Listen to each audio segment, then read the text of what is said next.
Hey guys, Tawny here. Today I'm going to be going over my City of Glass book review by Cassandra Clare, and I'm really excited to do this review for you guys because I finally decided to read the third book and it was really good.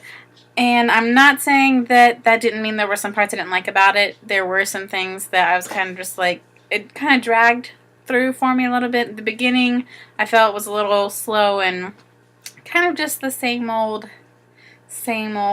But either way, I really liked the book. Start off, the cover is awesome, and we finally get Alec gets his own little cover, which is cool. And I think this is Alec. Wait, maybe this is Sebastian. I don't know. Either way, great cover, really awesome coloring, and the inside book cover is not really anything fancy. It's just got the name of the book and then the last name of the author, and it's just plain black, so nothing too fancy, but it's a great read. It is about 541 pages long with the epilogue. Without the epilogue, it's 499, so it was kind of a quick read-ish. I read it in about a week, and that was, reading every time I got the chance and not taking a break, really. So I gave this, I believe, 4 out of 5 stars on Goodreads. I'm not totally positive, but that's what I'm pretty sure I gave it. And I love Cassandra Clare's writing. I've said that, I think, in all of my other videos that I've done reviews of her other 2 novels and the first 2 novels in this series. And it's just beautiful the way that she plays and places things and puts the characters together. And the description of Alicante and Idris is just like, like I want to go there. If it were a real place, just please, can I go there, please? And I'm just excited. I'm excited to continue the story, and yeah, it's good.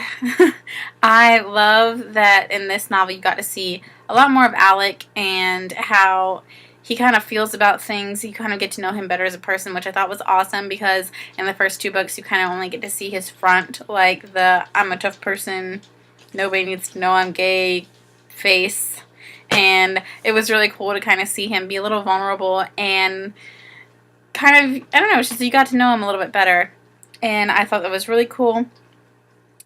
Did kind of get annoyed with Clary, however. I feel like with her, that's kind of where it kind of started to feel average and the same old thing in every novel, because she doesn't think before she acts, and that bothers me. And because it's all the time. It's never, I'm going to think before I do this. It's just instantly, boom, gonna go. And I just prefer it to be, at least a little bit of thought process going on, at least with some of her decisions.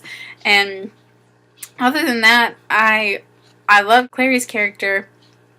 I think she's great and wonderful, and I wish she would think a little bit more sometimes before she would make her decisions, because she doesn't. And she really needs to. Jace and Clary's relationship is so sweet, and the way that Cassandra Clare plays out their relationship is brilliant. You also kind of get to see a little bit more of Simon's ideas and feelings about, being what he is, and his feelings about Clary and Jace.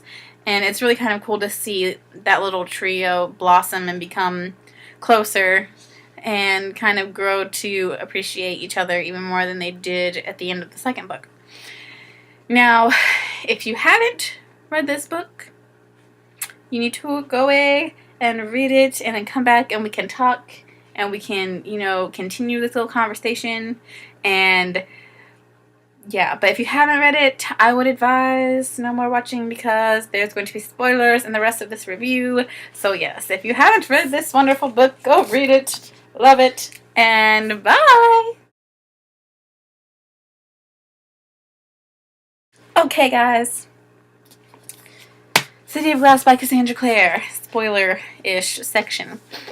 The whole time I was reading this book, I knew that Clary and Jace were not related, because at the end of the first movie I was like, there's no way they can't be related. So I kind of spoiled it for myself, and I googled it and found out that they weren't related. And so I knew that the whole time throughout the book, but I just kept thinking, oh my gosh, I bet people that haven't read this book are thinking, ew, they're making out, they're kissing, telling each other this stuff, how disgusting. And because I felt conflicted when I was reading certain scenes, like when the manor blew up and Clary and Jace were out in the little valley lawn area, I was thinking, oh my gosh, they're brother and sister, but I knew they weren't. I just kept feeling like, oh my gosh, they're brother and sister. And then I was thinking, wow, people that really don't know that they're not related probably are just like, oh. Because I knew that they weren't, I was thinking, oh, how sweet, some of it. And yeah, so I just kept like going back and forth between if I thought it was gross or if I thought it was okay. And, you know, like I said, the fact that I knew that they were already brother and sister kind of just made it all right. Oh my gosh, guys, Magnus Bane is so cool, and his and Alec's relationship, the way that it has blossomed, has just feels. And I was so excited whenever he kissed Magnus. It was like, oh my gosh, in front of everybody, and it was great. It was wonderful. Another thing is Clary's mom just walking up in a Amatis's, I don't know how to say her name, house, and just being all like, oh hey, casually walking up. Not a big deal. Although I think Clary did overreact just a little bit. Just my opinion. She kind of just like word vomit all over her mother about her anger. And I do think that she's justified in being angry. I just feel like it could have been a little bit more thought out on her part.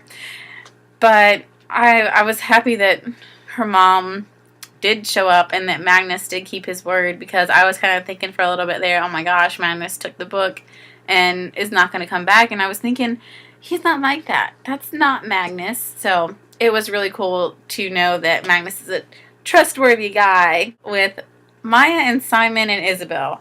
I want to know what you guys think. Do you think that Maya is going to be with Simon, or do you think Isabel's going to get with Simon? Or does he not get with any of them? I don't know anything about the other books, so I have no clue if relationships blossom. So don't tell me for sure who goes with who. Just tell me what you think. Okay? Let me know down in that little space down there, and tell me who you think will end up together. So I think there's really... Oh! Sebastian! Oh my gosh, I thought that Sebastian was going to be a good guy, and then he wasn't, and it was really disappointing. I was like, oh my gosh, he's awful. And when she smeared the the dye from Sebastian's hair, I was like, oh, you're Valentine's son, you're his real son. Oh my gosh, I knew it then. And whenever Jace said he didn't like him, it was kind of like, yep, there it is. So good.